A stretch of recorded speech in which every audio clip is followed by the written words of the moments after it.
Where are we going? You'll find out soon enough. And so will your squad. Using my comm won't work. They'll know it's a trap. They'll still come for you.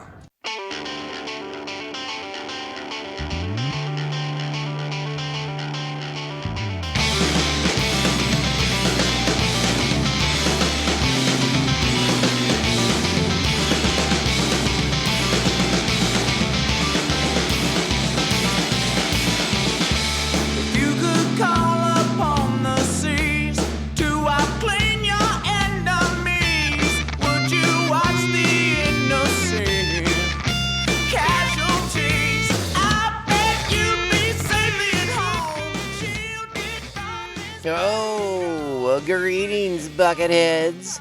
Mayvar Tigar. Welcome to the 79th Kamino crushing episode of Mando Vision. Nargai Tom, and thank you so much for checking out this small, independent Star Wars podcast. Remember, the best way to reach out to us is via social media at Mando_Vision on Twitter and Instagram. You can email the show at mandovisiontom@gmail.com. Please be sure to like, subscribe, share this show with all the other Mandalorians in your covert, if possible or so inclined. 5-star reviews. They are the best way to help us defeat the tyranny of the Empire, and of course, the algorithm that it spawned.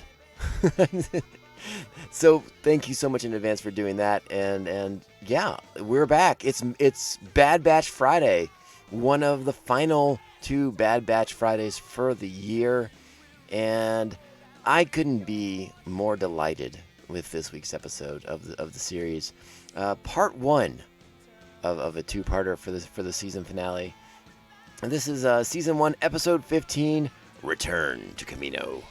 And it's a really nicely done episode that sort of helps more fully like bookend stuff from the Clone Wars. It sort of brings an end to an era for Star Wars. You know, closes one chapter, the clone chapter, basically. And it's like I said, I really like this one a lot. I think it's been I've liked this season. I know that I am maybe one of the percentage of people that are more high on it than others. I know some people have been a little frustrated with some of the ups and downs and inconsistencies with it. You know, people wanting more development from the characters and things like that. And I'm not going to say anybody's wrong about that. Like, you consume the content the way you want, and you take from it what you want, and that's okay. That's the way we're supposed to do it. I've liked this show as an introduction. I think this season's done well introducing us to these characters, and allowing them to get a little bit of time to breathe, to get their feet under them a little bit. And you know, we've talked in the prior episodes about how some of the characters have reacted to their new situation, this new galaxy, this new landscape they find themselves in for the galaxy. And you know, I wish they would dive into it a little bit more deeply. But you know, we're doing Star Wars: The Clone Wars Rewatch Mondays, and we're very early into that rewatch series. We're only in season 2 on there. But rewatching season 1 was sort of a reminder that, you know, as great as the Clone Wars became, it did start more slowly, and it did start in a very introductory 101 kind of way. And I think that's something that we all should keep in mind when we head into next week's finale, and we can then look at the full season in review and kind of analyze it more in a more complete manner, if that makes any sense at all. Because I think this show will be much like the Clone Wars, much like Rebels, where we spend a lot of time in that first season just getting to know our characters and setting the stage for what's to come. You know, there's a lot of build-up, a lot of things to come, and that's good. You want to give that firm base to build the house upon. You know, again, just like Clone Wars, just like Rebels, you know, they had exciting episodes for sure, and this show had exciting episodes as well. But yeah, I understand why some people might have some criticisms of some of the other episodes in it. And that's okay, because I think this week's episode, made everybody happy. I don't think there's much more that you could do. Well, I mean, listen, I'm always going to have comments. In my mind, I'm always going to have comments and things like, oh, if they had done this, they could have explored this. But it's not my show. I'm not involved. I'm just a member of the audience like everybody else. And I'm along for the ride. And on that, from that, in that facet, in that, with that mindset, I really, really dug this one. And I'm hoping you all did as well. So enough of me kind of like rambling on here. Let's get into the episode proper, shall we? Strap on your buckets. Let's go. His communication device has just been activated. It appears he is no longer on Darrow. What do you mean? Where is he? Well, we know the answer to that. He's on Kamino now. I mean, that's in the name of the episode. Come on, Omega. Keep up with us, all right? As we said at the beginning of the episode, this is the review for Season 1, Episode 15 of The Bad Batch, Return to Kamino. Our plot for this week's show, it's a pretty, they have done a really stellar job of being very basic with their plot descriptions this season. That holds firm in this episode as well. The Bad Batch find themselves in unexpected territory in this thrilling finale. But it's only part one of the thrilling finale, so we'll have to see how many more thrills are left next week. I assume quite a bit, because we do leave the Batch in a precarious situation at the end of the show. This week's director is Nathaniel Villanueva. Episode writer Matt Mishnovitz himself, our story editor for the majority of season 1. He steps on board to write this finale. And hey, Matt, great job, buddy. You kicked some serious booty with this one. Our cast this week, once again, D. Bradley Baker is the Bad Batch and the Clone Troopers. Michelle Ang is Omega. Ben Diskin is AZI-3. Tino Hang is ESO-2. Ness Batista is ESO-3. Stephen Stanton is Tarkin. And Nashir Dalal is Vice Admiral Rampart. So, and again, another tight casting group here for this episode, because again, it's Bad Batch centric, it's Crosshair centric. So who do you need? You need D. Bradley Baker, and that's it. That's all you get. That's all you need. But yeah, we pick up right where we left off at the end of last week's episode. Hunter is a prisoner of the Empire. Crosshair has come to collect him from Darrow and is now taking him back to Kamino. They will be using him as bait to bring the rest of the batch and back into the fold. This is This is basically what I think what we all were expecting to happen at the end of last week's episode. If I were to have a critique of the season overall, is I really had hoped and thought there would have been a bit more. Excuse me, I just dropped my notebook over there. I was hoping and expecting to be a bit more of a kind of cat and mouse game between Hunter, Echo, and Tech, kind of on the run from Crosshair, but we never really got there. It wasn't even until after the Ryloth episode that Vice Admiral Rampart was concerned enough about Clone Force 99 to kind of give the authorization to Crosshair to, make an effort to capture or eliminate his former squad mates. So I was a little surprised that wasn't the direction the show took a little bit earlier on. But again, like I said, I think there was a lot of effort put into not giving us exactly what we thought we were going to get from this series and allowing these characters to kind of explore this new empire that was forming up around them, and seeing the transformation that the Republic has gone through now that it is the first galactic empire of Palpatine's, of Darth Sidious himself.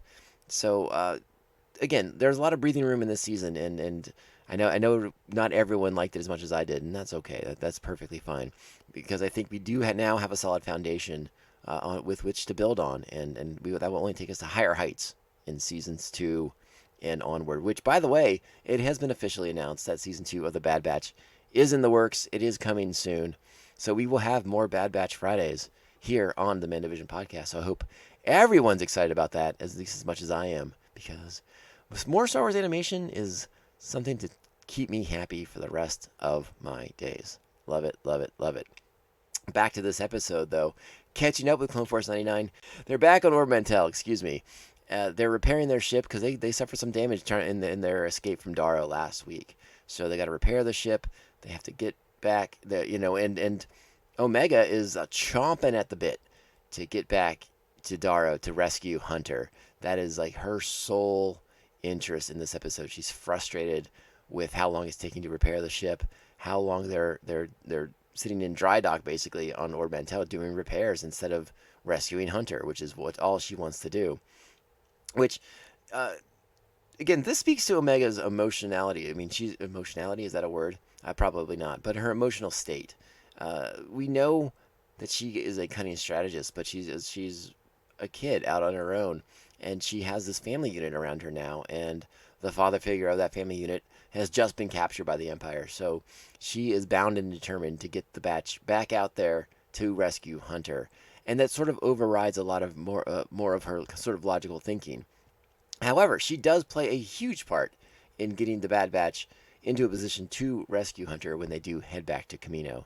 Now, as we said, Crosshair turns on that communicator to lure them out. Everyone knows it's a trap, but they really don't have a choice because, yeah, they all want to go rescue Hunter. That's their brother, and they will not abandon him. And Crosshair knows that, and they all know that. So it's just a question of trying to outmaneuver each other, outflank each other. But Crosshair gets the upper hand on them pretty easily, all things considered. That's because he knows their moves. I mean, he was in Clone Force 99. He knows exactly how they're going to operate, how Tech is going to approach things, how Wrecker is just going to, barrel through things. He knows all this. So anticipating it and setting it up to more easily detain them and have a confrontation with his brothers, it's very exciting. It's very good stuff. As we get back to Kamino, though, when the batch first gets there, actually, I'm not even before the batch gets there. I think it's just so interesting to go back to Kamino and see it in its state now. I mean, we saw it last week. They were sort of moving the forces out. They were transferring the clones to other divisions, other units, other ships. Kamino was being deserted. So now we go back to Tapaka City, and it's empty. It's something we've never seen before with Kamino. And there's something very eerie about it, very haunting about it. Again, it's this place that was bursting with clone activity, clone life, and to see it just this sort of had this sort of like medicinal hospital effect to it, right? Like very antiseptic, with no one in there inhabiting it, no one using the simulators, no one in the cafeteria.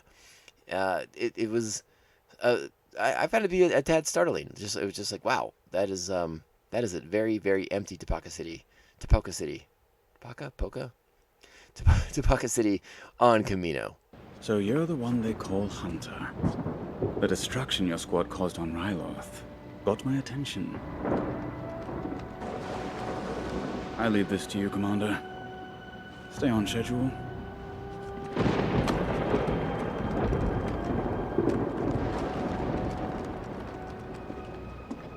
I question the clone's motives with his old squad. I don't trust any of them. If his plan fails, none of them will be a problem any longer. Keep an eye on things. Yes, Admiral. So that scene's right from when Crosshair returns with Hunter to Kamino. And again, there's a minimal Imperial effort on the surface as they have evacuated their forces and moved them on, relocated them, all those things. But Crosshair apparently has a plan, and it's to bring the batch back to Kamino, and that hopefully capture them at that point. What we see at the end of that scene, I think, is very, very interesting, as now we have this conscripted army. We have this army of the Empire that's being, the people of the galaxy are being recruited for, are being enlisted for. And there is anti-clone sentiment fomenting amongst the non-clone beings amongst the non-clone troopers, even if they are the ones like we saw in Darrow, how those TK stormtroopers are being trained by Republic commandos. Again, more clones. But you have to wonder, like, how much of that is going to go against the remaining clones as well. This sort of idea that maybe the clones are no longer trustworthy because they are from the old order, from the old way, from the old Republic. And you have to wonder if that's a little bit... Is this just specific to Crosshair, or is this the beginning of anti-clone sentiment in the Empire? And, another reason that we might see clones turned out from the Empire at a certain point once the Imperial numbers, their enlistment numbers, are high enough. So something to keep an eye on, something to pay attention to. I thought that was an interesting exchange there. Again, I don't think that TK Trooper is actually Season ES, excuse me, is off base. Obviously there is a personal issue between Crosshair and Clone Force 99. So to pay attention to that, I think does sort of make a fair amount of sense from her perspective. But again, I am curious if there is a larger anti-clone sentiment that will be growing from within the Empire here amongst the enlisted beings of the galaxy, the human beings of the galaxy who enlist in the Empire. Remember, we know they have a very anti-alien leanings in the Empire.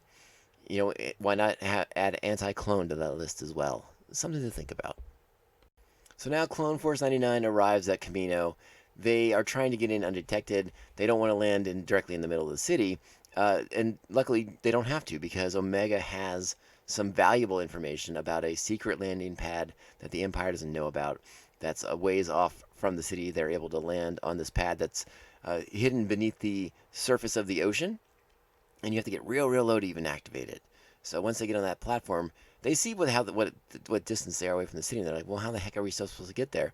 And that's when Omega also reveals a network of tubes that go under the surface of the water that lead back into the city. Again, another network, another thing that the Kaminoans have in place that the Empire is unaware of. This is very, very interesting. It takes us into the city and into a very important place. Transport system is not documented on any schematics. Kaminoans keep a lot of secrets. Indeed. Omega, how did you know this existed? Nala say, this tunnel leads to her private research lab. The others run throughout Kamino. So next up, I want to play a sequence between Hunter and Crosshair. They're in the midst of luring the batch into their little trap they have set up here. But there's an interesting exchange here between the two, where Crosshair says something that we haven't heard him say before. In a sense, we begin to kind of get Crosshair is stoic at best. Keeps a lot of thoughts, his personal thoughts, to himself. Does not express himself very well. But this is where we're going to get a little insight into his feelings as things played out, back in episode 1 of the series. So let's take a listen here and see what you think. A ship was detected entering the system, but we lost them below scanner range. It's them. I'll notify the scouts. Don't bother. They'll come to us. They don't leave their own behind. Most of the time. You tried to kill us. We didn't have a choice. And I did.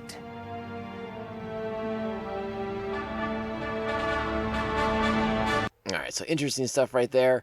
The first time we're sort of given to sort of doubt maybe what we saw in those first episodes. Maybe there's a little bit more going on there. Between Crosshair and the batch, and the way he feels about them leaving him there. So there's some things to process, some feelings to kind of they have to work out, and that will come to a head by the end of this episode as things escalate towards the third act of the episode. All right, so Clone Force 99 arrives at the secret lab, and they have a little bit of an interesting conversation about what exactly occurred in this specific laboratory that I think is very, very interesting. A good scene to watch Omega's reaction, to hear the tone of her voice as she talks about these things, so pay attention to this. I don't get it. What's so special about this lab? It's where I was created. Here? You all were here too. What do you mean? Your mutations were enhanced in this room. Experimental Unit 99 began right here. I was there. Wow. What? Is that true? How could I possibly know that? It was only for a short time, before you were sent to be with the other clones. Something's not right. All right, so really interesting sequence there. We have a lot of questions about the origins of Clone Force 99 still, right? At least that's what they're trying to hint at, is that maybe there's more going on here. There was more behind the scenes for these enhanced, or, in some people's minds, defective clones. Obviously, a special project was in place. Omega came from this, and it's a secret lab. So there must be something going on. There's more answers to get. And Nala Se is probably the one who has these answers. And she is the one who is in the imperial custody, for lack of a better word. Remember at the end, in last week's episode, Rampart tells us that she is useful. Lama Su, a politician, is not. So Nala Se, probably in the hands of the Empire. And we'll talk more about what exactly the Empire may or may not be doing as we get to the end of the episode. But really interesting stuff right there. I feel like we're setting up some big mysteries for possibly next season, or possibly even some more reveals for next week, just because there's a lot on the table right now for us to kind of just slice into and get that juicy meat going. It's going to be tasty. Trust me on this one. It's going to be really good. So Clone Force 99 makes their move. They're going to spring into action. They have Hunter's location pinpointed, but of course they step right into Crosshair's trap. They leave Omega behind with her little droid, who she's been reunited with in the lab, and they concoct a plan. Once they realize something's gone wrong, they're going to unleash those battle droids from the very first episode, because they're in that training room. All done by design by Crosshair. But just so happens, maybe that wasn't the best idea, because again, Omega's down there, and they're going to activate those droids and send those up to fight the stormtroopers. And yeah, it's good stuff. We're getting ready to kick off the big action sequence here, but there's more character stuff here between Crosshair and the Batch, now that they're all reunited in the same room together. And it sounds like Crosshair has some stuff to get off his chest a little bit. So let's go ahead and play a bit of that sequence here. Now, there are the other stormtroopers, the other members of his new unit, in this room with their guns drawn on Clone Force 99. Clone Force 99 has been disarmed, but there's like a bit of a domestic situation happening between Hunter and Crosshair and Echo and Tech and Wrecker. So let's kind of listen to how this plays out. Hold your positions. So this was your grand plan? Bring us here and kill us? If I wanted you dead, you would be. Not that it wouldn't be justified. You betrayed everything we stood for. And for what? The Republic. We're loyal to each other, not some empire. You weren't loyal to me. I was one of you. You may have forgotten, but I haven't. And it's why I'm going to give you what you never gave me. A chance.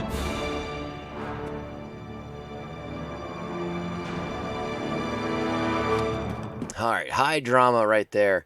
And the other stormtroopers in his unit, the ES is their signifying, are not stoked that this is not what they signed on for. This was not the original plan, and they do not seem to want to go along with this. But again, Crosshair is their commander, so that's that, right?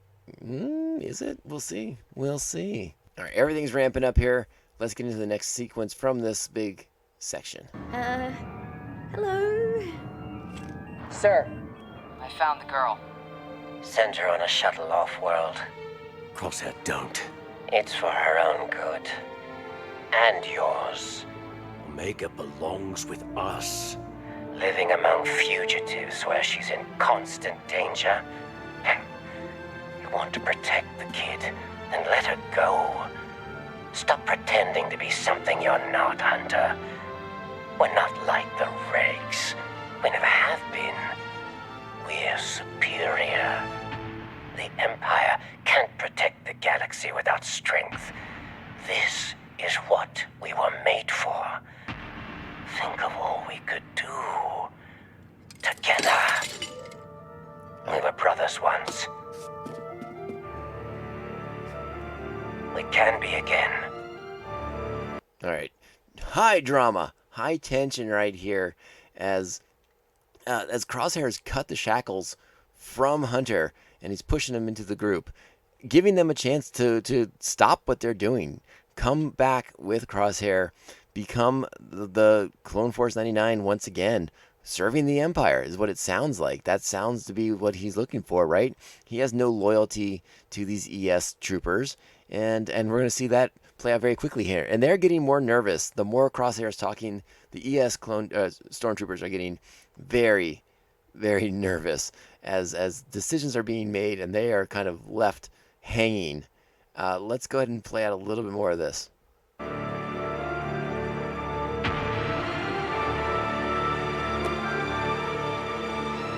Why would we trust you? Stand down. Negative, Commander. All right, there we go. More high tension, but now they are no longer listening to Crosshair, and this is a turning point right here.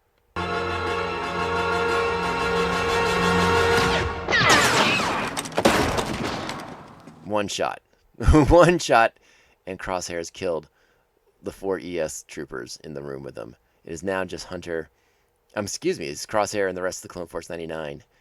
And yeah, things have just turned really, really quickly. And now, more of the great conversation, the high tension, the high drama. So Omega and AZ are going to send up those droid attack droids, right? They're the trainee droids, basically. But not before the high tension, the high drama continues. We have to listen to a little bit more of this. Crosshair, very judgmental of what the Bad Batch has been doing, the way he feels that they've been wasting themselves. Check it out. Hurry. You all are meant for more than drifting through the galaxy. It's time to stop running. Join the Empire, and you will have purpose again. You really don't get who we are, do you? Don't make the same mistake twice. Don't become my enemy. Crosshair. We never were. Boom. It's so good. It's so great. There's so much here to pick apart and just enjoy, and it's that juicy, the meat juices just flowing down, dripping over us. It's delicious. So really great stuff here. This is when the action really kicks into gear. Those battle droids have been unleashed, and this is the moment when it all turns, when Crosshair sides with his brothers to fight against the droids and take out some stormtroopers in the process. Really great stuff. The music, the way the score kicks up, the way the action, the intensity, and again, that score does such a wonderful job of punctuating just the awesomeness of what we are seeing as they are sort of reunited with each other. But one of the ES troopers does make the escape, and is going to give Rampart a report, and he's checking in with Tarkin right now. All essential personnel have been removed from Kamino. And the chief scientist? Secured. The cloning technology is now firmly under Imperial control. Very good, Admiral. You may fire when ready. Now we know what that means. The Empire is about to rain down fire into Paka City. Again, now the Empire has control of the cloning technology. We can only assume that has something that factors in two things down the road for Star Wars, whether it is the cloning program is the basis for what Palpatine is going to do to himself down the road. Is it part of the process that Dr. Pershing is using on little baby Grogu in The Mandalorian? We don't know yet, but now that technology is part of the Imperial arsenal, and we'll have to see how that shakes out moving forward. But with very, very interesting stuff, and yeah, Nala Se might have something to do with it too. Let's hang out, and we're going to wrap this up in a little bit. Vice Admiral Rampart is preparing to unleash all holy heck onto Paka City. Meanwhile, Clone Force 99 has defeated the battle droids, has defeated the ES troopers, and now we get the showdown between Hunter and Crosshair resumes. This time, Hunter seems to have the upper hand. He has drawn his weapon against Crosshair, and they are about to have another little moment of sharing as Clone Force 99 attempts to heal the wounds from the first episode of Season 1 here. Let's check this out. Again, more high tension, high drama. And I don't want to underplay that action sequence because it's utterly fantastic. And I think everyone that I've talked to about it just was delighted by what they saw as far as that action went. It was really, really good stuff. But it cannot for me, it does not outscore or it does not outpace the tension, the drama, and this reunion between Crosshair and the rest of Clone Force 99.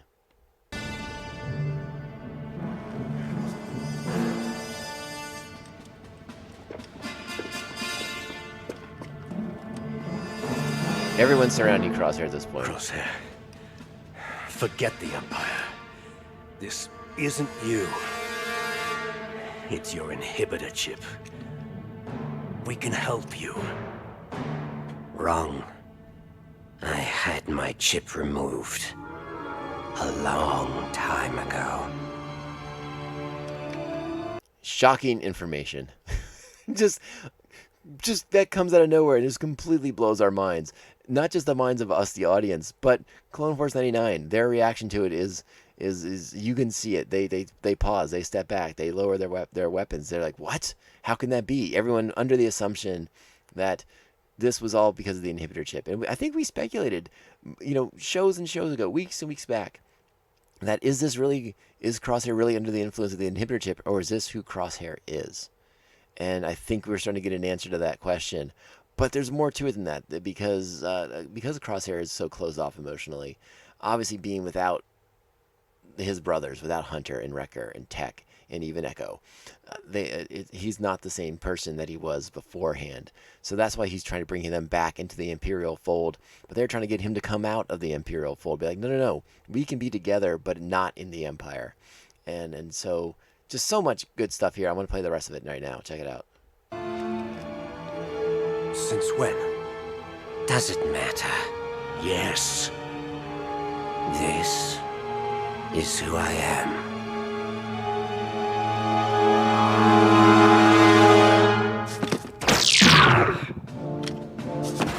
All right, you heard the shot there. Hunter gets the stun blast off first, and Crosshair is stunned, and they are going to take him with them and sort this out later. It is very vital that we find out when exactly Crosshair had this chip removed. I'm very curious. I mean, he says it right there. This is who I am, and so I'm very curious if he's had that chip out for a long time. If he was one of the clones who discovered it very, very early on. That's, I believe, if a memory serves, that's one of the episodes from the unfinished season of Clone Wars. So maybe Crosshair was one of the clones in on it who was made aware, or it's something that he figured out on his own and kept to himself and just dealt with. I'm very curious to get the history, the backstory there, but again, he lays it out right there for us. This is who I am, and I love it so much. That's really, really just great stuff, and a solid way to sort of close out this episode as, again, Rampart is about to bombard Topeka City, burn it to the ground, and officially bring an end to an era here in Star Wars history. And it's also at this moment that we get those cut scenes, those kind of quiet stills of various parts of Topeka City that we've seen in the movies, where the clones are being trained, where the clones are taking their meals, and stuff we saw throughout the Clone Wars. But for the first time, it's something that we all saw together when we watched Attack of the Clones. And there's even more to sort of the end of our time on Kamino, because, again, Rampart is about to raise Topeka City, send it beneath the sea. It'll be a place that we never really get to explore again unless somehow we go undersea and have an adventure undersea in Topeka City, which, hey, it could happen. But there's more symbolism in this, because it is the closing of a chapter for Star Wars. The clone experience is officially over in Star Wars. The Empire has moved on. They are wrapping this thing up. So, yeah, you get these wonderful still shots of these images that we all know so well from the movies and from the show, and it's just this really quiet moment in an action-packed episode that sort of underlines the drama and the symbolism of what's going on here. A chapter is ending in Star Wars. From here on out, the Clone Wars was over, but now the clones are basically over, and we will have to learn what their final fate's going to be down the road for the rest of the troopers. But I can't imagine it going smoothly for them, and particularly if anti-cloning, again, if there's sort of like an anti-clone sentiment in the enlisted men of people of the Imperial Army. Excuse me for tripping over my words there. Trying to get a lot of things out of my mouth at the same time. That usually doesn't go well when I do that. So slow down, take a breath. Let's get it all out in a complete, well thought out sentence. That's what we try to do on Mandivision. But sometimes we're just excited and we talk too fast. And there you go. But yeah, I love that. I love that quiet moment before the cruisers begin to bombard the city. It's really, really nice moment. And again, I want to kind of highlight some of the neat things about Kamino that we don't even see in this episode. I mean, first time we go to Kamino, what do we get? We get a great sequence between Obi-Wan Kenobi and Jango Fett. It is the first place we meet Boba Fett, canonically speaking. We are introduced to Boba Fett here in Tapaka City. We get to it's also where Boba Fett was created, so that's of import as well. So something very, very interesting. And you know, there's a lot from that prequel era that sort of spins out from being on Kamino and Tapaka City. So again, the end of an era in Star Wars, but it's sort of closing the chapter finally officially on like the last remnant of the Republic era, and now we move fully into the Empire. So very, very good stuff. But of course, the bombardment begins as our heroes are trapped in the city, and looks like they have no way out. So quite the ending for our heroes. How are they going to make it out of Tapaka City? How are they going to survive the bombardment? Will they all survive the bombardment? There are a lot of questions to be answered in the next episode. And where does the batch go from here? How does Crosshair feel about being amongst them, but now being an outlaw, probably being considered a fugitive? Because you would imagine that stormtrooper that got back to the cruiser is going to report that, hey, by the way, he shot a bunch of other stormtroopers and was helping his former clone buddies battle those droids. So yeah, Crosshair is probably not going to be very high on Rampart's list to give hugs to at some point down the road. That's not going to work out really well for him. So I absolutely love this episode. I talked about how much I enjoyed it when I watched it this morning, when I watched it again this afternoon. Really, really delighted with this first part of the season finale for the Bad Batch. This is 9. This is a 9 easy, and I hope they pick up with the dramatic tension, with the high action next week as well, and really wrap this season up. Put a nice little bow on it. Really good stuff. Really strong, dramatic acting. The tension again. When you think about it, it's D. Bradley Baker having a conversation with himself.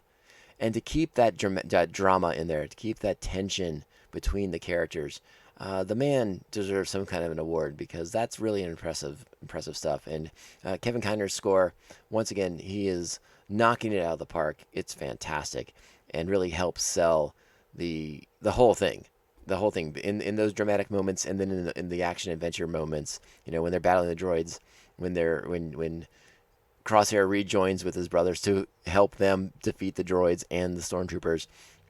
It's really, really strong, and I just hope you all loved it as much as I did. Really, really, really dig it. I can't wait for next week. Next week will be our final Bad Batch Friday for the year. That's going to be interesting. That's going to be exciting. But the landscape just opens up for us there as we get to explore more avenues of Star Wars. We'll come up with more podcast episodes, interesting things to talk about, hopefully, things we want to pursue, things we want to explore more. And yeah, it's going to be a hoot. So get ready for that.